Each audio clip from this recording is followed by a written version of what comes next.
अस्सलाम वालेकुम। आज की इस वीडियो में हम थैलेसीमिया के बारे में बात करेंगे कि थैलेसीमिया की जो बीमारी है उसकी वजूहात क्या हैं, उसकी कॉम्प्लिकेशंस क्या हैं, उसका इलाज क्या है।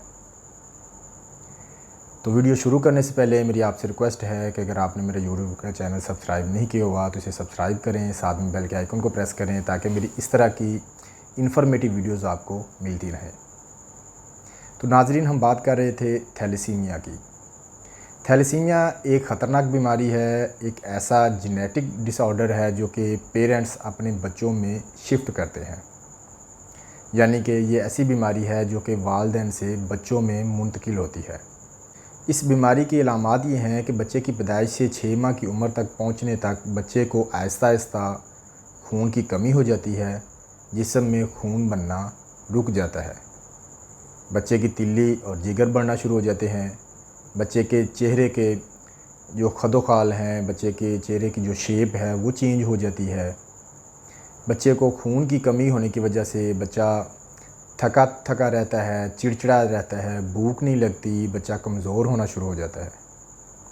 शदीद खून की कमी होने की वजह से बच्चे को हार्ट फेलियर हो सकता है, मौत वाक़ई हो सकती है। लिहाजा ऐसे बच्चे जिनको थैलेसीमिया की बीमारी होती है उनको ज़िंदा रहने के लिए सारी ज़िंदगी खून लगवाना पड़ता है, क्योंकि उनके अपने जिस्म में खून नहीं बनता। किसी बच्चे को 2 महीने बाद खून लगवाना पड़ता है, किसी बच्चे को 1 महीने बाद और किसी को 2 हफ़्ते बाद खून लगवाना पड़ता है, और ये सिलसिला सारी ज़िंदगी चलता रहता है। इस बीमारी की वजूहात की अगर बात करें तो ये बीमारी, जिस तरह कि मैंने आपको पहले बताया है कि वालिदैन से बच्चों में मुंतकिल होती है, वो इस तरह के थैलेसीमिया की जो टाइप्स हैं, बीमारी की शिद्दत के लिहाज से इसकी जो टाइप्स हैं वो 2 टाइप्स हैं, थैलेसीमिया माइनर और थैलेसीमिया मेजर। हमारे यहाँ 7 से 8% जो पॉपुलेशन है वो थैलेसीमिया माइनर का शिकार है, और ज़्यादातर लोगों को पता ही नहीं है कि उनको थैलेसीमिया माइनर है। अगर एक शख्स को थैलेसीमिया माइनर है तो यहाँ तक तो कोई मसले की बात नहीं, क्योंकि थैलेसीमिया माइनर वाले शख्स को किसी ख़ास तरह की कोई बीमारी नहीं होती, किसी तरह की कोई ख़ास किस्म की कोई पेचीदगी नहीं होती, कोई ख़ास मसला नहीं होता।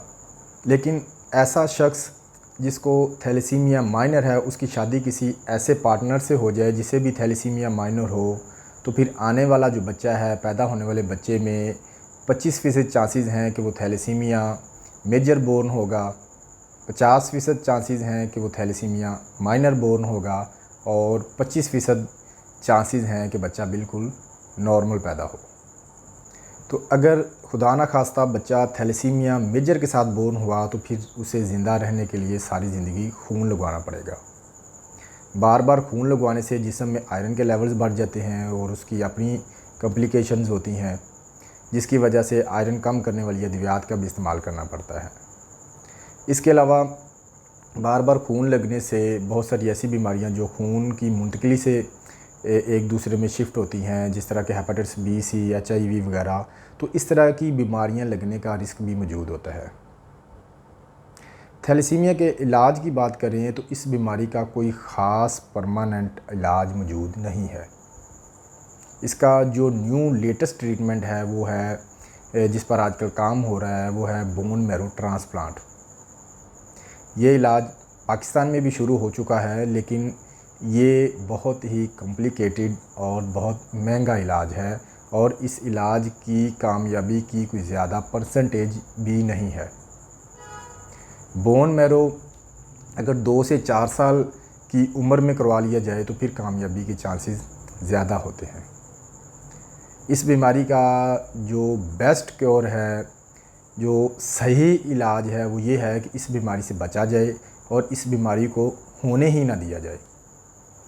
अब इस बीमारी से कैसे बचा जा सकता है, वो इस तरह, जिस तरह कि मैंने आपको पहले बताया है कि अगर कोई शख्स जिसको थैलेसीमिया माइनर है, उसकी शादी ऐसी जगह हो जाए जिसको थैलेसीमिया, यानी कि अगर एक लड़का है जिसको थैलेसीमिया माइनर है और उसकी शादी किसी ऐसी लड़की के साथ हो जाए जिसे भी थैलेसीमिया माइनर हो, तो फिर ऐसे जो कपल्स हैं उनसे जो बच्चा पैदा होगा उसमें थैलेसीमिया मेजर वाला बच्चा पैदा होने के 25% चांसेस होते हैं।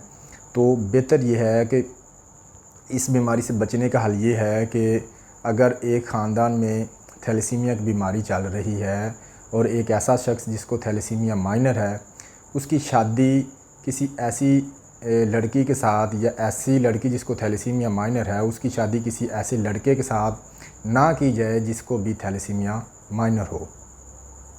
यानी कि अगर एक ख़ानदान में थैलेसीमिया के पेशेंट्स मौजूद हैं तो कज़न मैरिज से अवॉइड किया जाए।